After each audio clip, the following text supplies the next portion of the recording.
Мемлекеттик кызматкерлерден да кайрылуулар келип атат да. Айтып атышат, премияны президенттик администрациядан башка мамлекеттик жумушта иштегендерге премияны бербей токтотуп койду депчи. Бул мыйзамсыз да, бул защищенный мамлекеттик жумушта иштеген адамдардын ала турган акысы да. Шу боюнча жооп берсеңиздер. Мамлекеттик карыз боюнча мен айтып берейин. Мен азыр докладыма айтып кеткенде 5 миллиард 200 миллион доллардын тегерегинде болуп жүрөт.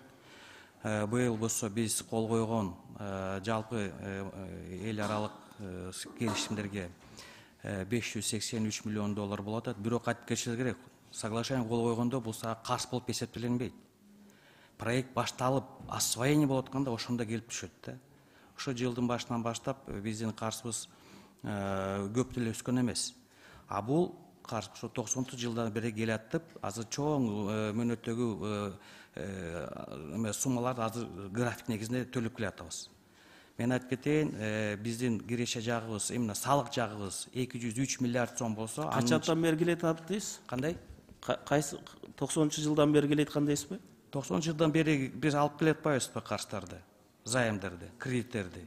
40 жыл, 20 жыл. Biz bilemiz da biz 19-20 жылдар 4 миллиард карызыбыз бар эле. Азыр 5 миллиардтан ашып атпайбы? Освоение болуп атат да. Освоение болуп атканда ошондон сразу келип счет болот, обслуживание кирип калат. Ошондуктан бул карыз мамлекеттик карызды бүгүнкү күндө жана өсүшү жалаң муну инвестиционный проекттер менен байланыштуу. Ал болсо өзүнүн график негизинде төлөмдөр менен баары камтыйт да, источниктер менен. Обслуживаниясы болсо график негизинде. Мен айтып кеттим, бүгүнкү күндө ошо мамлекеттик карыз жана айлык манаялар бар, чогуу метип өзүбүздүн киреше булактарыбыз толугу менен жетет. Ошо менен биз бүгүнкү күндө төлөп калып атабыз, төлөйбүз деле алдын ала дейм, ошо график негизинде. Ошондуктан бүгүн карыз алганыбыз бул инвестиционный карыз. Чоң проекттерге, ири проекттерге, реальный экономикага байланыштуу. Буга чейинкилер деле ошондой алып келген да. Туура.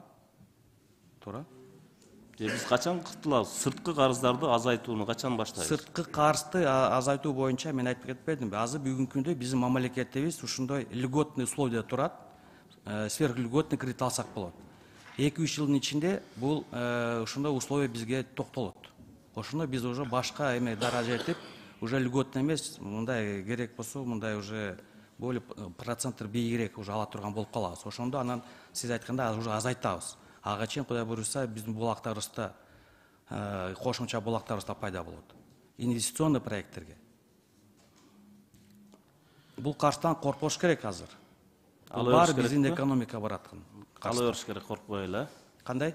Коркпой эле ала бериш керек да карыздар да. Реальный проекттер болсо, мультикартин эффекттер менен, конечно, алыш керек да. Дагы мына бизде премия боюнча айтып кетейин, экинчи ошо боюнча айтып кетсеңиз. Биринчи бүгүнкү күндө жана сиз айтып кеткендей премия төлөнбөй жатат, андай жок. Төлөнүп атат баарына премия. Сиз айткан бул маселе жана 4-кварталдын премиясы. Азыр сунуш болгон. Бюджет тартышты болгондо жана баткен события болуп кеткенде баарын булактар карап чыкканбыз. Кайсы жерден алсак болот деп. Анан сунуш түшкөн. Быйыл айлыктар көбөйттүк. Ошо госслужащий, муниципальный служащийлердин анан көбөйткөн эсебинен ушуна бир премияны карап койсок болот. Если ушунчалык прям керек болуп калса депчи. Ушуна сунуш болгон. Азыр аны биз карап атабыз. Сиздер мындай ушул жерде туруп эле бир эмени айткандан бир алысыраак болсоңуздар мындайчы. Мен керек болсо кол топтоп президентке чейин кайрылуу болуп, биздин ушу премияларды бербей дат деген кол топтоолорго чейин көрүп атабыз. Берсеңиз, биз кимге премия берген жокпуз. Квартал сайын премия алып атат. 4-квартал сөз болуп атат. Сиз бул жерде жалган айтып атасыз. Могу жерде мен депутаттар дагы, коллегалар дагы тактап берет бул маселени. 4-кварталдын премия сөз болуп атат, туурабы? Мейли, кандай болсо дагы негизги маселени жумушту алып барышыңыздар керек да. Бул нерсени мен Акылбек Үсөнбековичтин өзүнө дагы жыйында суроолорду берем, сөзсүз түрдө сурайбыз дегендей. Мына Биздин тармак боюнча чечимге кирип бир топ жылдан бери бүтпөй турган мектеп боюнча мына Каралма айыл өкмөтүндө мектеп курулуп, ушул жерден Кубатбеков мектеби. Негизи мектеп аягына чыгайын деп калганда дагы акча бөлүнбөй турат да.